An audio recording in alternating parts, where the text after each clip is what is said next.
Where I'm from, they're talking about taking our gyms and using them as classrooms. Yeah. Let's think about it this way. They're going to let sports play. There are going to be circumstances that are going to happen, and the world's not going to end if they have to go into someone else's grid. If you're planning on having to go into the classroom, are you thinking of just teaching like health lessons? And if you didn't want to clean the beanbags, have them just use their feet. And I guess to me that goes to that, how do we minimize the potential the contact? You know, I've done a lot of self-guided progressions and sheets that have challenges for the students. It's kind of like assessment built in with gamification. If you have the students who are in their grid that's in the middle of the gym, but maybe you could rotate their grids. I think Mark's even talking, as I'm dribbling, I bounce the ball off my foot and it goes rolling halfway across the gym. Because that'll never happen. Just wrap every tennis ball with a Clorox wipe. I want to think of things I can do to either through mirroring, like mirror your partner across the way from you, or and with the older kids, like analyze your partner. Having to go into the classroom, we could even use their desks as their grid. It's all going to come down to if we can have a piece of equipment between multiple kids. Yep. Welcome, physical educators. This is Thinking PE. Because FIED is more than just fun and games. I'm Stacy Nelson. And I'm Jamie Seneca. And it's our goal to dig deeper beyond the activities that make your class awesome. So buckle up and join us on this journey. Well, welcome to another episode of Thinking PE. Jamie, you know what I was thinking? It's a rhetorical question, Farley. What? That's a rhetorical question. That means you don't have to answer it. Because either I already know the answer or I don't care what your answer is. I love it. But what we have in this episode is not a rhetorical question, because we do not know the answer and we do care what the answer is. We're talking about that idea of teaching physical education while respecting social distancing, and something we've coined hashtag 6 feet PE. This group we had to discuss this, again, people from all over America and Canada, I guess. And we're looking at, did you get the number of states that were represented that they put in the chat there? What do they have, 13 states? 13 states, over 25 people. Just a great group. And it was really cool to, again, kind of forming a bond with some of these people. We had about half were new that we hadn't met before, and a half were keep returning and are finding a value in this. And hopefully if you're listening to this, you'll find some value in it as well. Yeah, definitely. Because it's definitely not a rhetorical question. When we start talking teaching physical education and socially respecting social distancing, we don't know what that's going to look like. And it's been really cool just to just kind of start throwing some ideas around specifically to certain standards on what that's going to look like, and how are we going to take the fun and excitement that we've been used to in our gyms, and now add these new rules that we have to follow. Yeah. So we kind of set this up with the panel here of 25 PE teachers. We said if we go into the fall and you're given the restriction that you have to keep kids 6 feet apart, and any equipment you use obviously has to be cleaned before and after you use it. And there will be other restrictions, and it'll look different in every state. We realize that, but we wanted just a starting point, and this was the starting point. Yeah, and I really like that. It's like you said, there's going to be different rules. The CDC is going to come out with different guidelines, and state to state is going to be different, nation to nation, because we were talking to somebody from Canada. And it's going to look different, but this was just a great starting point to really start that thinking process. And, at the end of the session, I actually learned stuff that I'm going to use regardless, assuming we're even right back to normal classes that we're used to. I picked up some really cool things that I'm going to use. Yeah. That was really fun. And looking back through several of these broadcasts, I think we both have found some stuff that's going to make our teaching better for sure. So this first clip we're going to listen to is we're dealing with manipulatives in this session. And the first topic ended up being basketball. By itself, a basketball is just a round sack of air, like many of you. gotta love Mr. Woodcock. I cannot get enough of that. It just, it just takes every stereotype of a physical educator and wraps it into a movie. But I mean, you gotta poke fun at yourself once in a while and lighten up the humor, because can you imagine if somebody did that today? I know. It makes you look back. It's stuff when I was going in school that we did, just like look back, and I would not be employed if I did some of that stuff, and nor should I be. That's probably true. That's right. So this group that was with us isn't talking with that much disrespect towards the kids or towards each other. As a matter of fact, they're very encouraging of each other. So take a listen to this first clip, and you're going to hear some fabulous ideas from this group. Take a listen. So I come up with a couple of different ideas. If you grid the floor like we've talked about, like I already have mine, you can have them do the line in back like a sewer side on one line. Yep. Another one is you can have them cross section like a zigzag. So they go from the corner of one grid to the corner of the other grid across, and the kids are still keeping the same social distance. Yeah. I have a whole bunch of friends or people that I know that are rock climbers. And so I'm getting ready to put out a request for all of their old rope. And I'm going to buy the big nail spikes, and I'm going to grid my yard that I have to play in at Okay. It'll be just like the gym. I'll just grid it out with the ropes and spike it down. Yeah, I like it. Something I was thinking with this particular activity, if you had the grid and you had each person had some type of a small circle or whatever where they were trying to collect bean bags. So again, I like the game idea. Anytime we have a game, it's just so much more engaging than maybe just dribbling around your square. So my thought was, a game like this, it looks like they're trying to take bean bags and collect them. And each time you leave your square, somebody comes and grabs one. Just basically have the rule, if you've got it gridded out, if somebody's in that square, you can't enter, you have to wait. And just stand there and dribble once they leave. And if you didn't want to clean the bean bags, have them just use their feet, which again helps with that dribbling skill, because now they also have to concentrate on moving a beanbag with their foot, basically dragging it with their foot and putting it under, bring it back to their square, and when they leave, somebody else takes it. And just kind of, I think with this age group, you probably buy with that, don't you?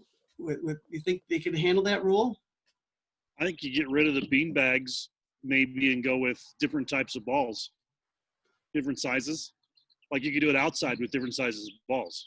For sure, if outside would be a great idea. Yeah. Yep.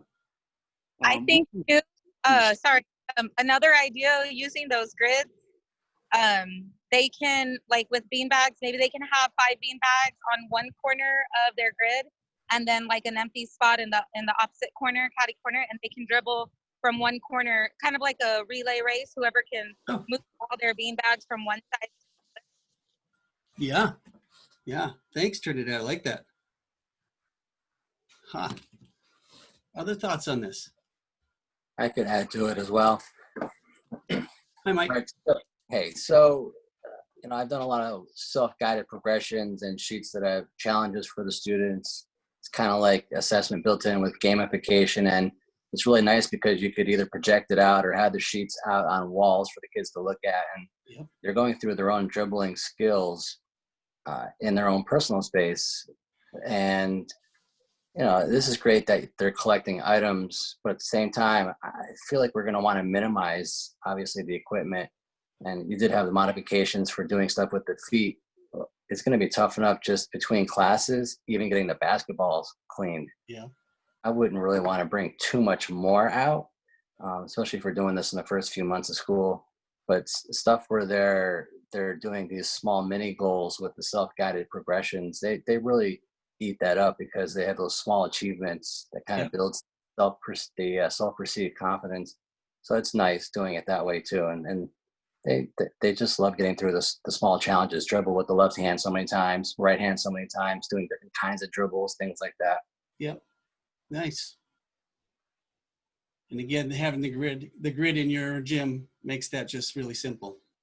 Right. Yep. I like it.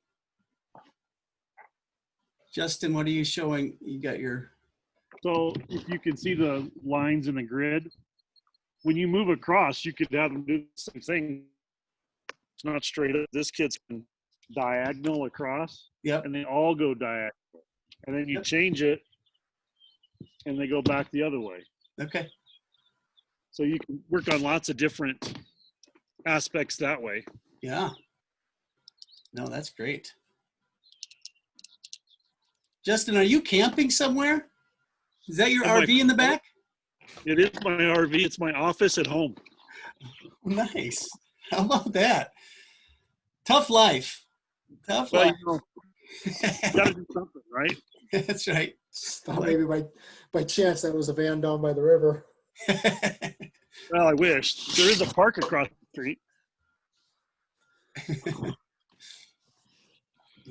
Any other thoughts on this, or on basketball, or more specifically, I guess it'd be dribbling? Frisbees are also good for this. We use the foam ones, of course, because they're way better. Mm-hmm. But the kid has to keep the toe down in the inside of the foot or the outside of the foot to kick it. Okay. And again, it won't roll away. It only goes so far and stops for the most part. See, let me see if I'm picturing that right. You're using the frisbee with the feet. Yeah. Oh, okay. While they're dribbling. You can do that, but we've also just done it like when you're playing Clean Up My Backyard. Okay. You have a bunch of stuff on the ground and they're kicking it to the other side and back. You could use the same grid concept of you can only go into a grid to get something if nobody's in it. Okay. I like it. I got a quick question. Yeah. Let's say we're doing these dribbling things and my ball rolls away from me. What are you guys thinking about, like the rules about that? You're the only one to go get it if it's a your ball only activity. Yeah. Right, but I mean, then I'm gonna have to go through other people's zones.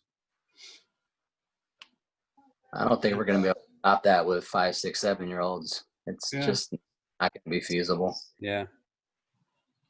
That might be where the beanbags are a little bit better for that specific, but.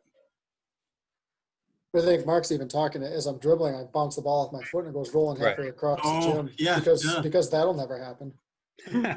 Yeah, good point. Yeah. Especially with that marine dribble you have. Listen, these guys are. That's usually while I'm eating. All right.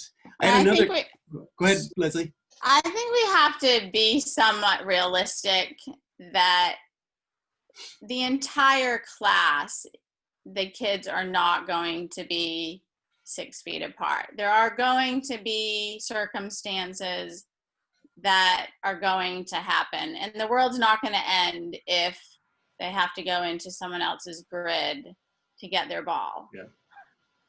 I mean, we can't.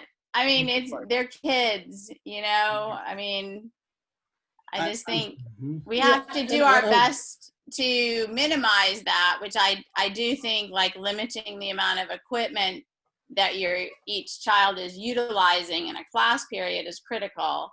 But thinking that they're, you know, going to be 6 feet apart for 100% of the class is not really probably true. I think that's a pretty good point with like Mike said, you minimize the equipment, and throughout the course of their day, we're going to do our best to maintain that six feet distance, but realistically, the ball's going to get bounced off your foot and you're going to have to go get it.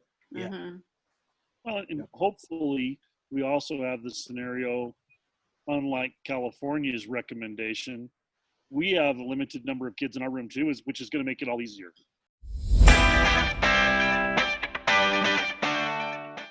Well, Jamie, I appreciate what they were talking about at the end there. It just seemed like they were giving us permission to relax.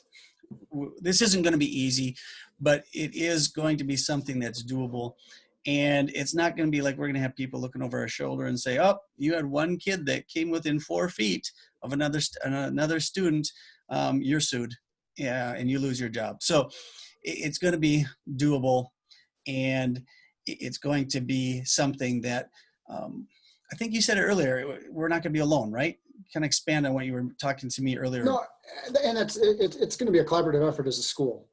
You know, when the kids come back to school, we are as an entire school and as entire district, state, and as a nation, we're going to be practicing and teaching these new social distancing rules in our school. So when the kids are in lunch in the hallway, you know, going to the bathroom, moving throughout the building, we'll constantly be reminded and being taught about how to keep that distance and how to minimize, and that's the key word there, is just minimize those passings. Yeah. And it's going to be the same thing in our gym. So I really like that just relax, that we're going to make our mistakes, we're going to all learn together, but you know, it's just we're all in this together.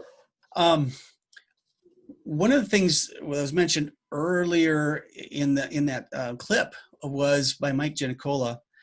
He talked about the idea of having these self-progression. What is the exact name he uses for that? Self-guided progressions is what he uses. You can actually find it. He's created the Phys Ed Depot. Yeah. And he's got all these self-guided progressions for various skills using the gamification model, where you start at one level and you just keep up in the level, keep up in the challenges. So with the idea of basketball, you know, they're in their grids, they have their basketball, and they have, you know, they choose their own challenge. Yeah. And it gives them that opportunity. Yeah. And he was actually on our podcast, I believe it was episode number 8, wasn't it? Yeah. Episode 8. You talk more about those two things specifically. So definitely go back and listen to it there. But what I was thinking with that is that's tools in the tool belt, so to speak. Mm-hmm. And you're put in a situation where all of a sudden you're trying to figure out, how can I teach this? And that's a tool. You can kind of look to that and say, you know what, that self-guided progression in and of itself kind of keeps kids in their own area.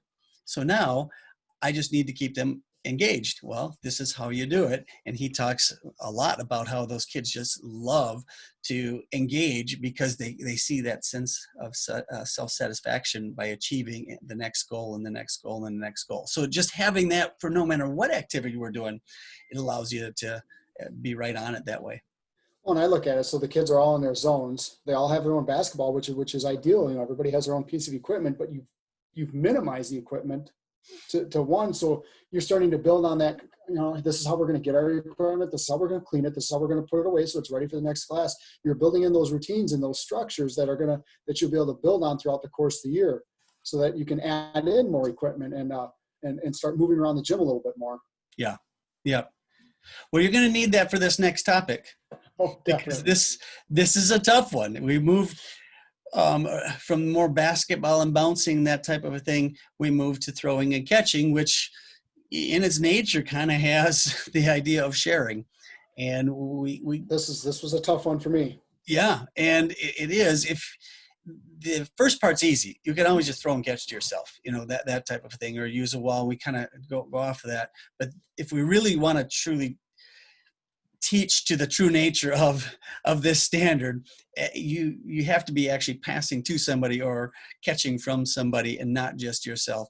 And so the discussion went in an interesting direction. I think people will find this interesting. So take a listen.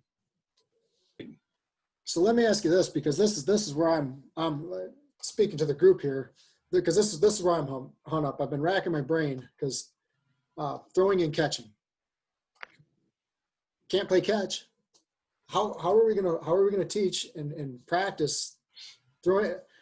I could see like target activities and, you know, one ball and one target type thing, but especially catching, because that generally requires somebody to throw something at you. So, we start a lot of our catching to ourselves anyways. Yeah. And so that would be, you know, how high do you throw it? How many bounces do you let it have to make before you go try to catch it? Because that makes them track the ball a lot more. Like, okay, we're going to throw it up, but it has to hit the ground and bounce 2 times and then go catch it. Yeah, that'll be okay for a few minutes. But yeah, Jen Beer says catch off the wall. It's interesting. Yeah. Mm-hmm. Yeah, start. Catching off the wall is if you have the students who are in their grid that's in the middle of the gym, but maybe you could rotate their grids so students could rotate to a wall spot. Yeah, like stations. Yeah. Nope. Throwing it up in the air within your grid, then rotate up to the wall. And of course, you also have the throw it down, and it comes up, and now you're going to catch it. And now you get a bloody nose.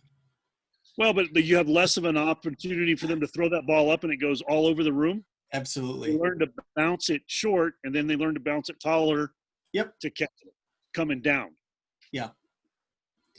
No, we do that too, for sure. Just wrap every tennis ball with a Clorox wipe. Let them go and catch that together. Well, here's an idea that I thought about today, and I don't know if we could even get around with it. Could we get away with telling the kids to bring a cloth set of gloves? It's a good question. It's a fair question. It's a stretch. Yeah. But is it better than – because then they could play a little bit with each other. Yeah. Ignacio, I hope I pronounced that correctly, mentioned it's not out of the realm to maybe ask people to bring their own ball. Mm-hmm. Yeah. But I don't know if that helps with the throwing and catching to somebody else or not. But so I got two things here, because I'm already thinking of the idea. I've got my gym set up to do stations with the self-guided progressions at different stations, kind of like Mike was talking about there, where the middle of the gym would be, throwing it up in different challenges, just throwing it up and catching to yourself, and then rotating around the outside of the wall. My next thing, catching. What about catching like lacrosse or something where we potentially wouldn't even be touching, in theory, wouldn't even be touching the ball. Yep. Scoops. Yeah. I like it. That's one of the things we have in our tentative ask for our parents to get is scoops in a couple of different sizes, one size ball, other things that we've looked at, that if we can get the majority or half of our kids to already have them, then it's way easier to help get the other kids one for a class period. Yeah. And we don't have to worry about cleaning every piece of equipment. Do you think there's a chance they would loosen up to the point where they allow us to use equipment and maybe share a ball, as long as we, foam in and foam out, so to speak, where you wash before and you wash after? Do you think, just from feeling out what you've heard and things in your area, do you think there's a chance in that or not? I believe it's going to have to happen eventually, because, let's think about it this way. They're going to let sports play. Right. They're going to be touching it. So if they can, to some extent, it can't be forever not to be able to. Yeah. So there's going to have to come a point really quickly that at least minimal equipment or minimal kids working together, that we can do that with. So if that was the case, let's hold the discussion around that a bit. Then what restrictions would you say? Whatever ball your group has, that's you stick with the same group. And what other things do we keep in mind when we're thinking about if they loosen up to that point? Any ideas? Iggy said something here. I'll read it and then come back to it. I know they're in our area. They're letting people play baseball, but every team has their own ball. So they share between a team. So they share between a team. Okay. We're in a phase 1 for our sports right now for the summer. And right now that means they can do nothing with any equipment. And then phase 2 is hopefully going to open that up a little bit and give them more options. Okay. So that would kind of put a spot on it. If we started like we discussed last week, just with, we discussed locomotor and non-locomotor skills, which was really minimal equipment at most. That kind of gets us by for a few weeks, a month or so, till we get to the point where we can do the throwing and catching activities. And I'm hoping that they'll let us have fairly early the ability to have one piece of equipment per kid that they keep and we don't share. So like with my kids, our plan is to look at disc golf. And so we go outside, we teach them how to throw it, and then we'll play 18 holes of golf. So on a different question, Mark here put in just the idea of a different type of ball that doesn't necessarily bounce, and that kind of triggered my memory from when you talked about the ball bouncing off your foot or something like that, just to kind of keep it in your area to avoid. And I guess to me that goes to that, how do we minimize the potential the contact? Yeah. What I've done with some of my tests, so we do it with when we practice, is you take a ball and you take the air out of it, and then I make them drop it from a height. But because we've taken the air out, it won't bounce up very high, which means now they have to go track that ball, but it's not going to hit the little kids in the head. And if it does, it's half flat anyways. But it's their ability to go track that sucker and get versus throwing it down and it comes right back into their hand to catch. Yeah. Nice. If I can just jump in real quick. Yeah. I was also thinking if we get to the point where we can share some equipment, maybe assigning like you two are partners for life. You two are partners, and that way those two are the only ones interacting and it could be managed a little bit better. Yeah, I'd like that idea, Mark. Especially if they have something like that in their classroom, classroom buddy.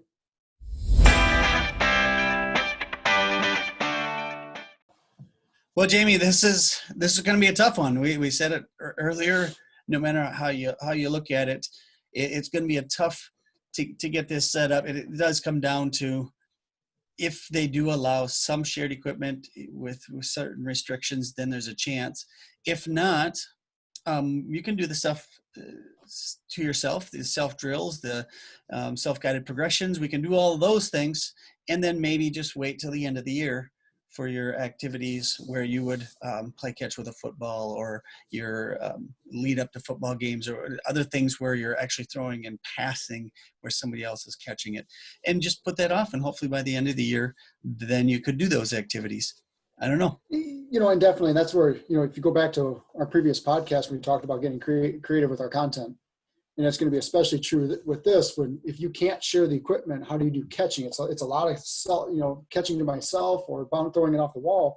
But you're going to have to create some of those, use those self-guided progressions, use that gamification, the challenge by choice, something to really boost that engagement. Because, like anything, if that's all we do, it's going to get pretty old pretty fast. So you're going to have to get pretty creative.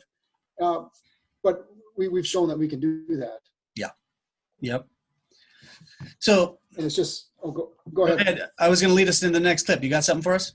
Yeah, I was going to say, just something I was thinking is station work, where, there's not enough wall space for everybody to use, but we can use the middle of the gym for kids doing different challenges, catching to themselves, use the wall for different catching, throwing challenges. There's all kinds of throwing games that we play as a group, but we can break that down individually where, you're trying to knock down pins or what have you.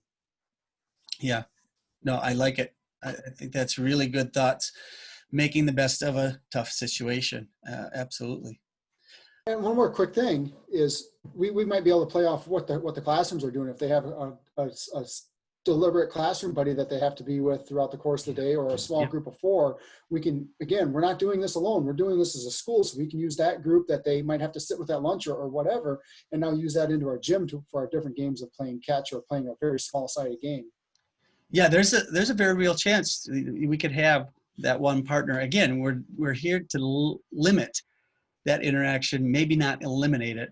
And so I think that would fit right into exactly that kind of a strategy. That's excellent, Jamie. The next clip we're going to move into is volleyball, where we're talking about manipulatives with volleying with our hands. Again, the self-guided progressions will be fine, but if we're going to not be able to share, it's going to be limiting. But the first clip, for audio wise, I want to set it up a little bit, because as a group, we were on Zoom watching a video where there's students standing in a hula hoop, and they're volleying the ball to a partner. And if they're successful, then they get switch spots, and there's a lot of movement and a lot of activity. But I just wanted to set this up so when you hear the remarks people are making, it kind of makes some sense. So take a listen to these comments on volleyball. So he's using hoops, and that's what kind of why I put this on here, kind of like that helps to station people like our grid does. And here they're sharing, but what are some things we can learn from this, or maybe adapt to make something like this work? Hopefully we won't have as many kids in our gym as he has. We have to show that one video that had literally like an entire grade level in a closet. I'll show that in a second, yeah. Any ideas, especially from those of you who we haven't heard from yet? Well, I think Mike might have said having the partners, the same partners. I know that's one of the recommended guidelines is like you're with the same group. Like for summer camp, the 6 people in a group are with the same camp counselor for the whole summer. I think you could do something like this. I presume the classroom is going to have similar strategies with putting kids together. So, like as far as contact tracing goes, if you're with the same group in PE, you know, I think that's one way to work. Yeah. Outside of one on, you know, person by themselves for everything. Yeah. That's kind of what you were referring to, right, Mark? That idea? Okay. Iggy's got an idea here to, instead of doing it to partner, do it off the wall. If you want to expand on that, Iggy, but I'm thinking they would hit it off the wall and try and catch it right back in that hula hoop. Are you able to talk, Iggy, or not? I got a correct out of him. Okay. Yeah, sorry, I got a loud house. I didn't want to interrupt and cause too much feedback. So my idea was this: basically what he just said is they partner up, or you know, one person in the hula hoop, and then just hit it off the wall, and then they try to catch it off of that, or they're volley offing off of that. Okay. The other idea I was also thinking about is like, you know how like they have those thin winter gloves? What if they just wore those gloves? I mean, you wouldn't get the feel of the ball, but you at least be able to do your forearm pass and things like that and still pick up the ball, and you're not having complete contact with the ball, and you'll be able to share like that. Okay. And then would you wash the gloves at the end, or how does having the gloves on help? I feel like that's where the kids would bring their own gloves, and then they take them home and wash them. Okay. And it wouldn't be too hard to just throw them in the washer and wash them. Yeah. I think that someone says in the chat, gloves don't help really. I think that we don't really know about how the germ is on surfaces. So some people say wear gloves, some people say it doesn't, because once the germ is on the glove, you're still transmitting it. Yeah. I think that's what Sharon, is that what you were kind of saying? Or well, the CDC is at least saying now that surfaces are way harder to catch it off of. And so in some instances that may be, you know, like, let's be honest, we have one district in our state that has already said, depending on what the state finally comes down, they're done. They don't care. They're going to have regular school this year. Okay, then. Okay. That's the way I feel, but I don't know. I could say that out loud. Doesn't mean it's going to work, right? Yep. All right. Any other ideas with volleying, volleyball? I mean, could we put a net? Could you have groups just, or is that just not going to work? It's all going to come down to if we can have a piece of equipment between multiple kids. Yep. Yep. Okay. I think our team sports are going to help us make that decision. Yeah. Because we'll be able to come back and go, you know, if they can do it, yeah, we should be able to. Yeah. Yeah. Okay. I would say even what I've taken out of this so far in the time we've been together is just, if it looks like we're going to have to do a lot of individual work, I'm seeing a lot of the self-guided progressions and a lot of station type stuff with individual students and individual 8, and really getting creative with our gamification to give them those challenges. And it's also a game changer if we can put them in small groups, because that puts us real close to how a normal Phi-Ed setting, just instead of mixing up our groups on a routine basis, you're just constantly doing things with your group of 2, 3, 4 kiddos. Yep. That's a nice summary, Jamie, I think. I think we're going to have to accept that there might be a lot less collaborative early on in the year and the work, and a focus more on, fitness, exercise, which is really easy to space out, unfortunately. Yeah. Yeah, and then maybe just wait for those other activities as things loosen up little by little throughout the year. Is that kind of what you're thinking, Mike? Yeah, we're gonna have to see. I mean, every state's probably going to be different with their guidelines, but it's going to be a lot of spacing at first. I'm sure we were told that we might be doing half of a class coming to their teacher in the morning and half in the afternoon. So when we see kids, it might only be half of an actual classroom, anyways. Yep. So we'll see how it shakes out. That's how we're looking at it on our district. I'm just looking in the chat here, and I'm seeing a lot of not enough equipment, and I think that's going to be a nationwide problem. Before we go on to the next one, I would like Amy. I love the idea of volleying into a basketball hoop. Never thought of that, and that's a challenge. I'd probably have to take a couple turns on myself on that one. Yeah, yeah. But to Amy's point, there, whether it's the basketball hoop or use a hula hoop, give them a target. That type of a thing can work. I've done it where if it's not specifically to the basketball hoop, I taped 3 hula hoops, and I had a large hula hoop, a medium hoop, and a small hoop hanging off from the hoop. Yep. And that way you have multiple targets for depending on what grade level. And if you are at a lower grade level, you have them start the lower one and challenge themselves to work their way up to the top ones if need be. I like it, Gigi. That's a great idea.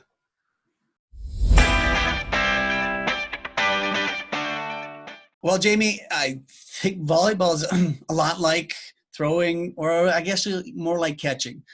That if they loosen up the rules a little bit, that's going to expand a whole bunch of different games we can do. If they don't, we're going to pretty much be restricted to some of those self-progressions and some of those other things that we've talked about. Yeah, it seems like, initially with our rules that we put in place, seems like a lot of individual work. And, the advantage to that is going to be, it's going to be consistent. So, structures that we've set in place for throwing and catching games, now those structures are the same for the volleyball. So we're not reteaching the structures. We're not reteaching our norms, and allowing us more time to build on skills. So, but I definitely agree. It's a big piece of this. We're going to have to get creative with our content in order to maintain that engagement. Yeah. And that's where I like having targets out there, different ideas going through the hoops hanging from the basketball rim. Mm-hmm. Those types of things will add some engagement, having stations and that type of thing. We just might have to have more shorter activities in a class, in a class period, rather than 2 long activities. You might have 4 short activities and keep things moving so kids keep the interest up. Yeah, I think that's a great point. Just the variety, and it might, doing multiple activities where maybe you're doing a fitness activity, then some volleyball work, then something else. But yeah, definitely breaking it up to maintain that engagement. Yep, keep them moving. Yep. So this next clip kind of got not off track, but it changed direction a little bit. And somebody was asking questions about what happens if we get our gyms taken away, because it's a non-zero chance that some of us get our gyms taken away and they make classrooms out of them to give teachers a little bit more space and kids a little bit more space in the classroom. And then we're kind of left to visit the classroom to teach our classes. So that's where this clip is going, a discussion around that topic. If you're planning on having to go into the classroom, are you thinking of just teaching like health lessons? So that we can keep social distancing and have more kids in the school. Mm-hmm. So they're saying that we're going to probably be teaching phys ed outside. That's fine some days. Are they So trying to bring back Yeah. everybody and have more space, or just need a little bit more space and still having people off? Well, it's going to be, we'll probably have a modified, so every second day kids will be in our school. Yeah. And, but still use, we have a rather large gym, but still use that space to Yep. social distance as much as possible. Now that's where we But also I live in Canada, so it's Cold going to be down. cold come winter. Yeah. Who was saying Well- they're from Washington State where it rains 99% of the time, Monica?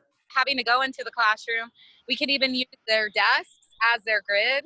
So they usually have like, you know, a single desk for themselves, and they can use that as their space, like maybe going around their desk or some sort of that we that.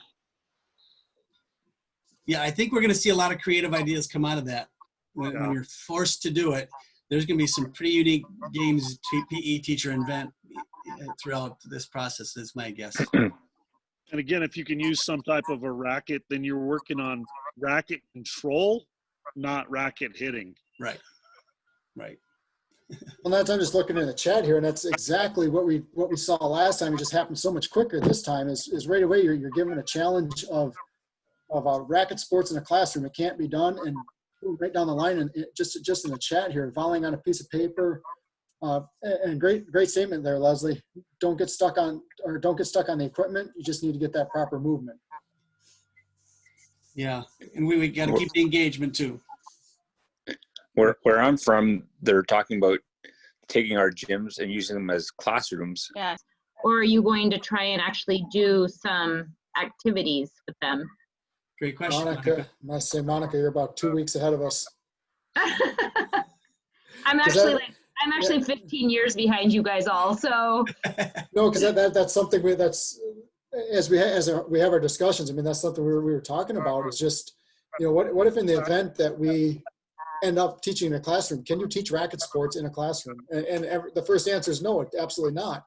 But that's not that growth mindset. And yes, we can. We just haven't figured out how yet.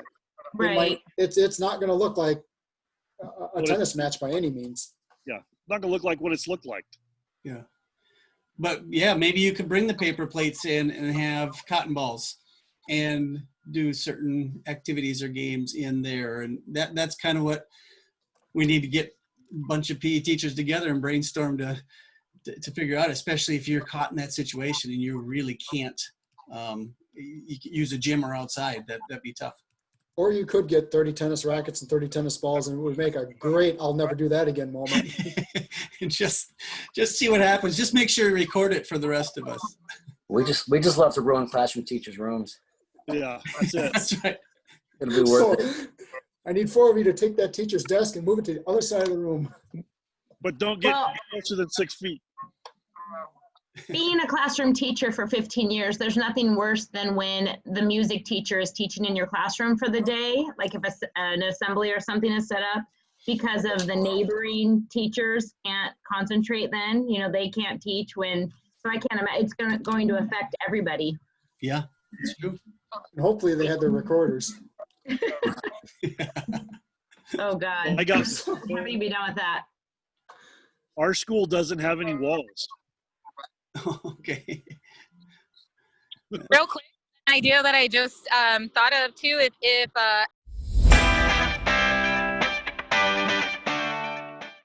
Well, being confined to a classroom, it's not going to be easy, but again, Not going to be easy. That's an understatement. Yeah. That's like worst nightmare apocalypse. Can't imagine. Can we just teach on the roof? but it's going to present some opportunities as well. And again, you put 25 teachers together and you can start to see the ball rolling.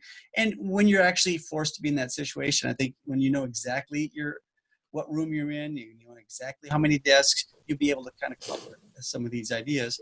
And frankly, I don't know if it was said in that clip at all, but it might open up some opportunities to teach some things that are harder to teach in other ways. Maybe some nutrition units that maybe you have a hard time getting to on a normal year, but here just opens up the opportunity to do more there. Or SEL type of lessons. topics and work on different things. So it might just actually work out well just with a different angle. You're just teaching different standards than you might be used to. Well, that was the cool thing that came out of this is right away, because we threw him that curveball, you know, how now you're teaching a classroom and did that intentionally as like, because that's by a teacher's worst nightmare. Yeah. And it was really, really interesting to see the growth mindset and the progression. All of a sudden the ideas started coming out of different things that we could do. And yeah, we could do this. And no, it's not ideal. No, but we can still be creative with our content and still find ways to have fun. You know, and I threw it out there, you know, so how do we teach racket sports? Yeah. We're in a classroom. What's that going to look like? And some pretty awesome ideas came out there with that one little rhetorical question. Yeah. Well, the next topic actually is maybe the easiest one we covered of the night, and that is soccer and foot skills, because nobody's worried about when you touch a ball with your foot. And if you're sharing it, it's just maintaining the 6 feet distance is really the biggest factor at that. So that's going to lead into discussion on short-handled implements as well. So take a listen to this clip on soccer, and then that will lead into short-handled implements, and then we'll be back to chat about that. Well, let's shift down to the next manipulative group, which is kicking, dribbling with your feet, passing with your feet, receiving, kind of what a lot of people just consider soccer skills.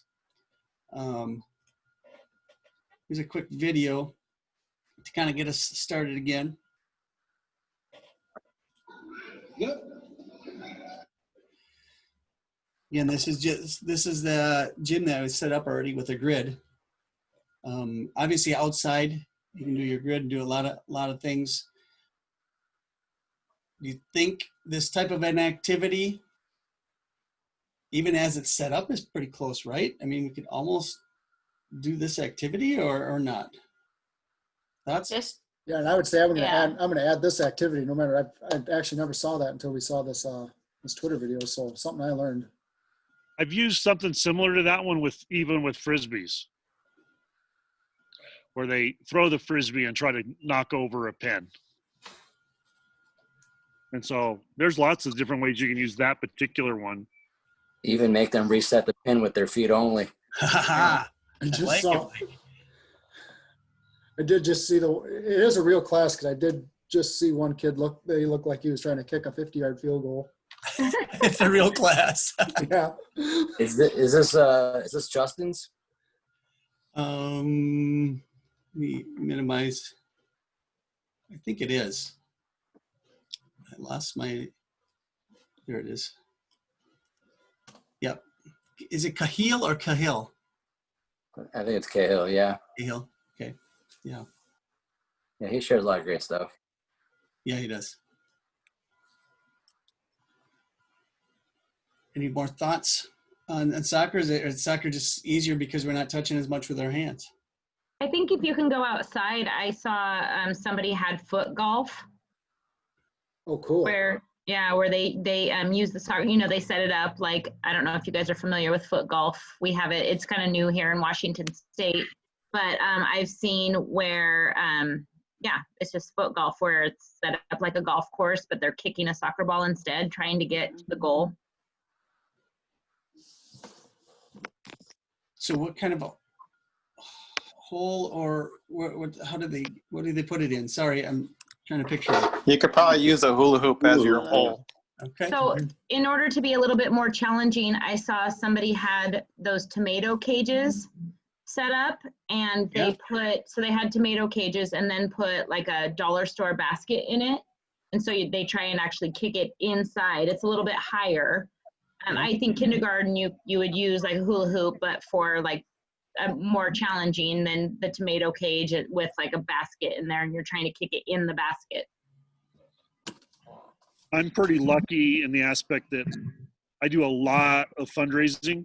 And so like I have the disc golf, and so you could use it for that. But then I've also taken and had one of our family people sew a net around the bottom of the disc golf, and we play round soccer.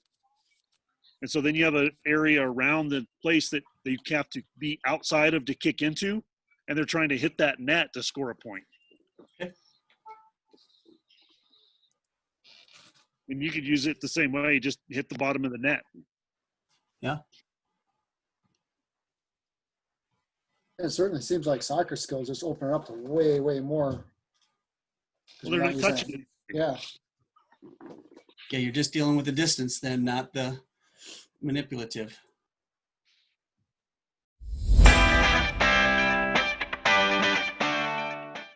Long-handled, short-handled implements, jumping rope, that type of a deal.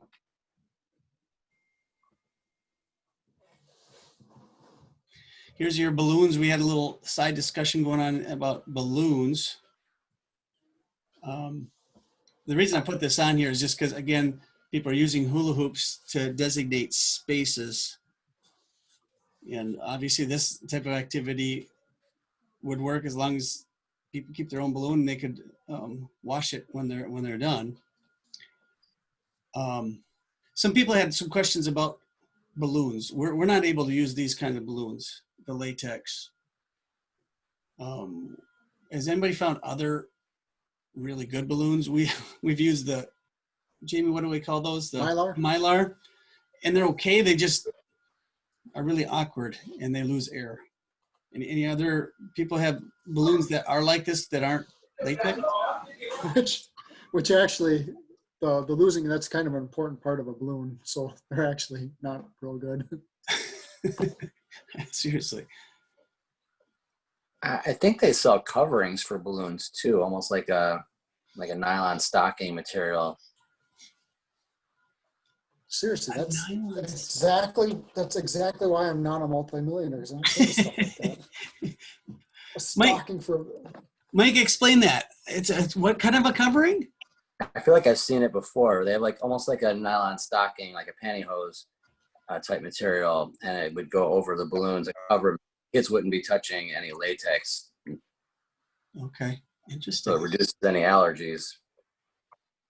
Yeah, they don't even allow them in our building. You can't. Wow. You can't even have them not blown up in your desk. It was such. Yeah. Well, are you allowed to have peanuts? No. Okay. No fun at all, actually, is what kind of, I thought that was the rule. Those were just the subheadings. I get it. It is frustrating, but I do understand when, people do have severe allergies and we need to be careful of that, but it does get hard and frustrating. But let me get off of this one. These next two, I'm going to show two in a row, just to kind of, this goes back to kind of a grid idea or this Foursquare. Here you could play this game like soccer and you're not touching it. Any other ideas how to play games like this? Long handle, stick. Yeah. Paddle. You jumped ahead I don't of think I'd me. want to play it with them kicking because they couldn't control not kicking it too hard. That's true. You have to have a big Foursquare. I've done that with feet before, kicking with a tennis ball, a light ball, where you put tables around. So it's like a almost like a gaga ball pit, but there's space in between for each kid as their own goalie. Yeah. And they enjoy that. Or even pool deck rings, they can kick those too and they slide. There you go. I like the pool deck. We've used the tables, the big folding tables, and put them out and created the gaga pit in the gym. Okay. How many tables does it take? 6. Okay, so it's a little smaller area. I mean, you can spread them out so there's a little hole between the tables. Yeah. But okay. But yeah, is this what you were talking about, Justin? We're just here. They're using paddles instead of their hands. Yeah. And so we're keeping the contact to a minimum, and then just at the end of the period, you just have paddles to wash.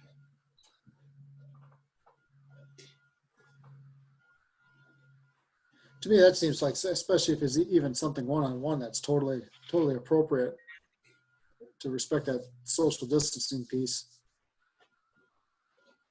Yeah. Yeah. And in that situation, I think you could even switch partners too.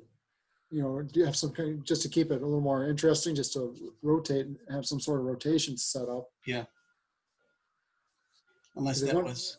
They all have their own paddle. They're not sharing equipment per se. I mean, they're sharing the ball, but they're never ever really shouldn't be touching the ball.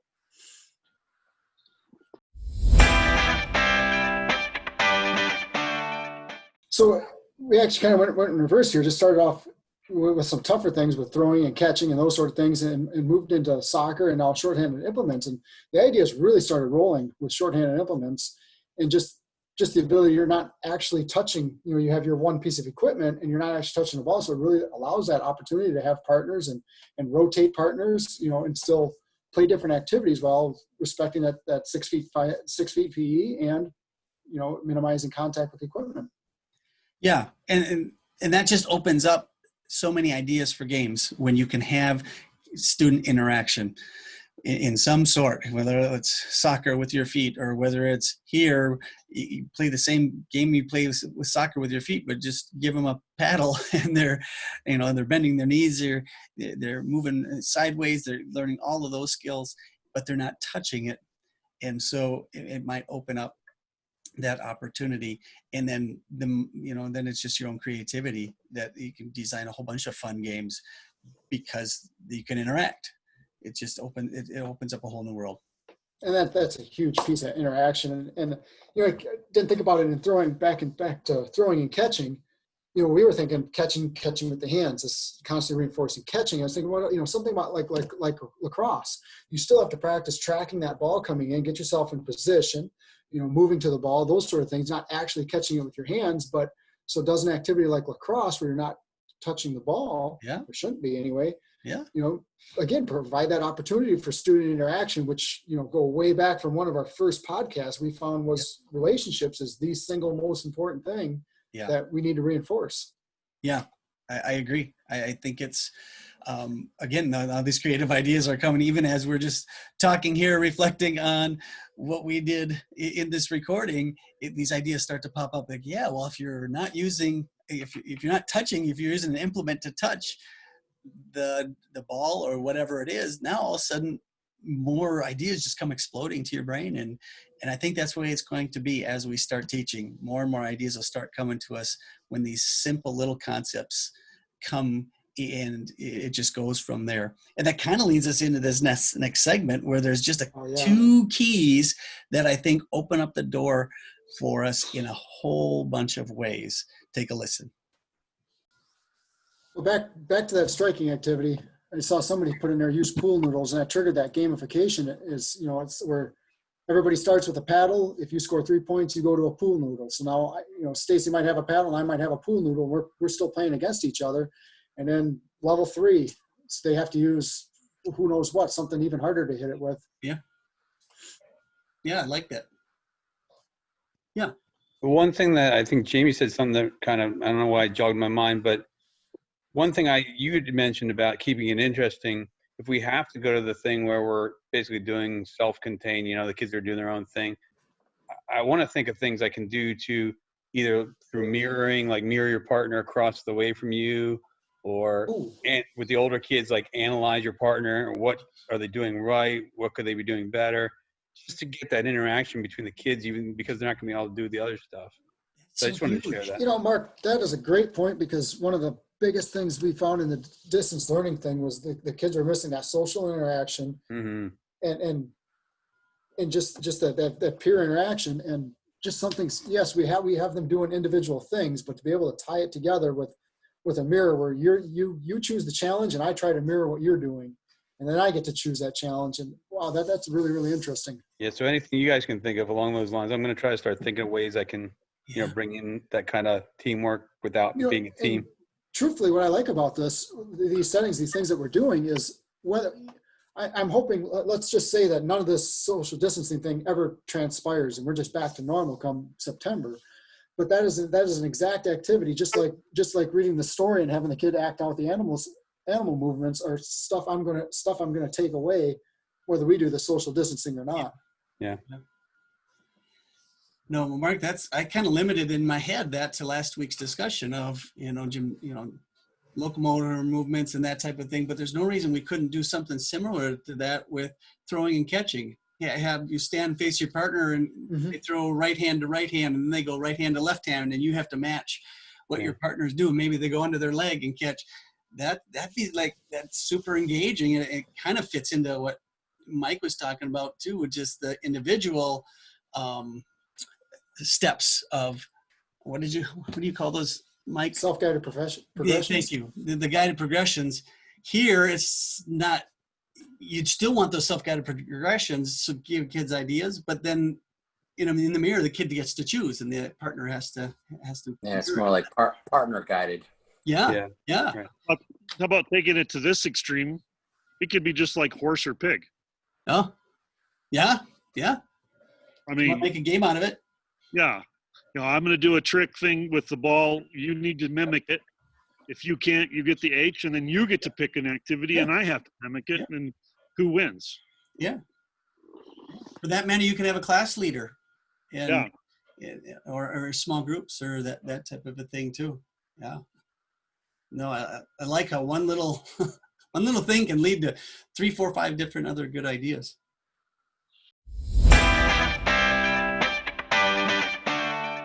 So we were stuck when it came to this concept of teaching manipulatives and respecting social distancing. And how do we throw and catch? And what are we going to do for dribbling? And if you stayed with us to the end here, it was worth it, because one of the big things that came out for me was that mirroring, and I've never actually done something like that. So it was really just like a mind-blowing moment for me. Was one student following another student, and we can still do that respecting social distancing. It gives them that opportunity to that social interaction, and that's the piece I keep going back to, because over the course of all of our podcasts, that's the piece that keeps coming up, is the relationship, social interaction. And when we did distance learning, that's what the kids missed the most. Yeah, and it allows for different types of games without a ton of movement, where you're getting into each other's space, because it's just a mirror from where you're at. And you can expand on it. You don't have to do the same thing every day with the same partner necessarily. You could have a Simon Says type of a thing with catching. When one kid's up front and says, you throw and catch with your right hand, now with your left. I think Justin brought up the idea you could play horse, where you do one type of throw, and if you catch it, then the other people have to do that kind of throw and catch, and if they don't, they get a letter.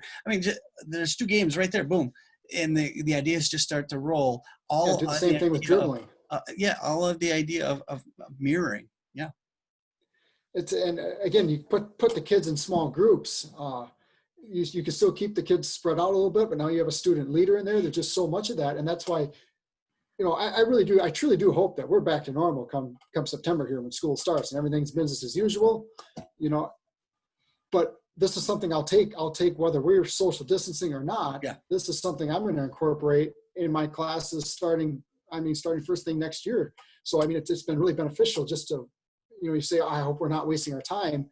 No, there's great ideas coming out of this, whether we do social distancing or not. Absolutely. Another one, I say the gamification and self-guided progressions. Those are 2 huge strategies right there as well.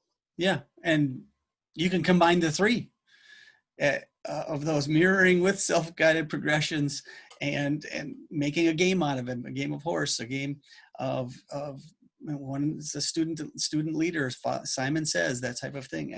Absolutely. There's just this is just starting to opening up for me. The ideas are starting to flow, because we got a head start on this and started to really think about this ahead of time. So when the time comes, no matter what the constraints are, I think the ideas are going to flow, and not just for me and you, but on Twitter as well. I think we're going to start seeing a whole bunch of stuff come out, and this PE community is going to rise to the occasion, and we're not just going to survive. I think we're going to give the kids a great education, no matter what the restrictions are put on us. Well, and that's key. It's just having these conversations on the front end, gets the ideas, and that's the advantage we have over our distance learning experience. We weren't able to have these conversations beforehand. Now, just in this episode alone, we had some great conversations on using manipulatives, and out of that came gamification, self-guided progressions, and mirroring. And Jamie, that was Thinking PE.